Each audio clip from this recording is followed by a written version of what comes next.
Boarding School Murder Mystery Part 7.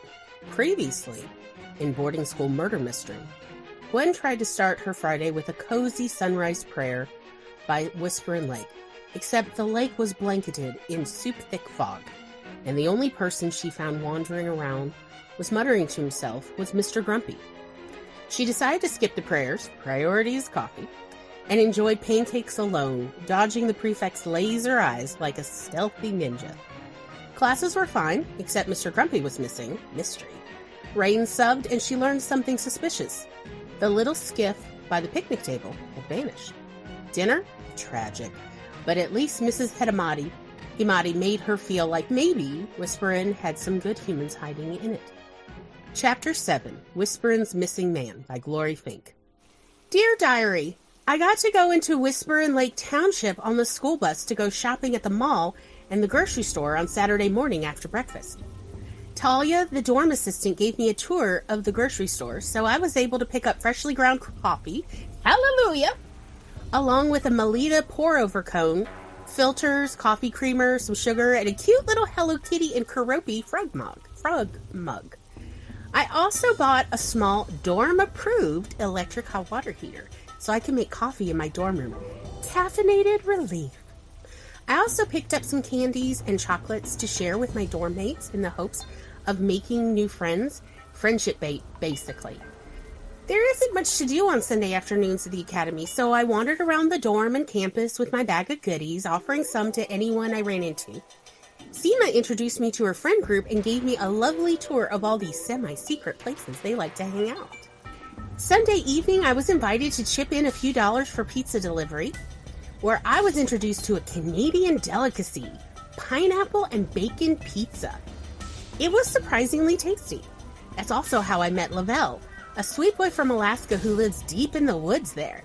His family owns a single-engine Cessna plane they use to fly into town for groceries. His mother is a lawyer and his father is a doctor. Lavelle has 3 other siblings, just like me, and I think he has the sweetest smile. Lavelle is 13 too, but he's in 8th grade. He hasn't skipped a grade like I did. I skipped one, overachiever problems. Overall, I really like weekends at the academy because it's more relaxed and I'm free to do what I want. And I especially like the campus when it's not filled with so many adults constantly dictating how I should behave. On Monday morning in social studies, there was a new substitute teacher, one of the academy grandparents, Dr. Furitan, and the headmistress herself appeared to announce that Mr. Grunfeld was missing. Might anyone have heard about his whereabouts? She asked. Everyone shook their heads. After school, Rain fetched me to go to the headmistress's office. The air inside was heavy with the smell of lemon polish and suspicion. I sat straight in the stiff chair, trying not to fidget while the headmistress steepled her fingers and looked me over as if I were an unsolved equation. Gwen, why didn't you tell me you saw him at Friday morning on the lakeshore? I blinked. I forgot about it, I said honestly. I've slept since then. What was he doing? What did he look like? He was just wearing his trench coat, I said, picturing the scene again, walking around and muttering to himself, looking at the ground like he'd lost something. Why didn't you go see if you could help him? I didn't think he liked me, I replied. So I didn't want to irritate him before breakfast and put my foot in my mouth. I hesitated, then added, Are you going to call the police, headmistress? The woman's eyes narrowed. Why would I call the police, Gwen? Because a man is missing? I said, baffled. Isn't that what you do, so the police can look for him? That's none of your business, Gwen. Then why is it my business to talk to him before classes if I see him at the lake? I countered, my voice rising. But not my business to contact the authorities if his family and work have suddenly lost contact with him? The headmistress's expression didn't flicker, but she did lightly sigh. It just is, Gwen. Apparently, adults get to decide when a missing person is actually missing. Has anyone gone to his home? I pressed. Maybe he's sick with the flu and needs medical attention. Headmistress Bullock and Rain exchanged a look, the kind adults use when they've already decided not to tell you something. Finally, Rain said quietly, I'll drive by his house, and if he's sick, I'll take him to the after-hours clinic. The headmistress nodded, dismissing me with the faintest, most brittle smile. That will be all. As I stepped into the hallway, I couldn't tell whether I'd just been questioned were warned. At dinner, many students sat at my table to pump me for information about my meeting with Rain and the headmistress. I related everything I knew, but one of the prefects pointed out that no one else had seen Mr. Grunfeld since he left school Thursday evening. He hasn't been seen all weekend, and now his wife in Ontario had called in a panic because she hadn't heard him since he phoned her on Tuesday evening. And that meant I was the last known person to see him. Cue the dramatic music. Seema and Lavelle asked me to come with them, so I put my dirty plates away and walked alongside them. It turned out they just wanted to get me away from the bossy, gossipy older students before they started harassing or accusing me of anything.